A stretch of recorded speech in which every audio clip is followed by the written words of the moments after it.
বিশ্ব আবহাওয়া দপ্তর বা WOর তথ্য বলছে 2024 সাল ছিল উষ্ণতম বছর। জলবায়ু পরিবর্তনই তাপমাত্রা বৃদ্ধির কারণ। গত 12 মাসের হিসেবেও খুব একটা আশাব্যঞ্জক নয়।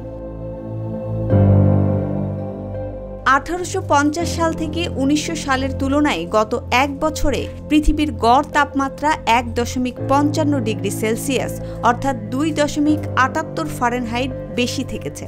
এর আগে এতটা ব্যাপক হারে ফসিল ফুয়েল বা জীবাশ্ম থেকে তৈরি জ্বালানির ব্যবহার ছিল না। বর্তমান তাপমাত্রা 2023 সালের রেকর্ডকেও ছাপিয়ে গেছে। প্যারিস জলবায়ু চুক্তি অনুসারে সরকারগুলো বিশ্বের উষ্ণায়নকে শিল্পযুগের আগের পর্যায়ের তুলনায় 2 ডিগ্রি সেন্টিগ্রেডের মধ্যে রাখার অঙ্গীকার করেছিল। একই সঙ্গে তারা উষ্ণায়নের তাপমাত্রাকে 1.5 ডিগ্রির নিচে রাখতে চেষ্টা চালাবেন বলেও জানিয়েছিল।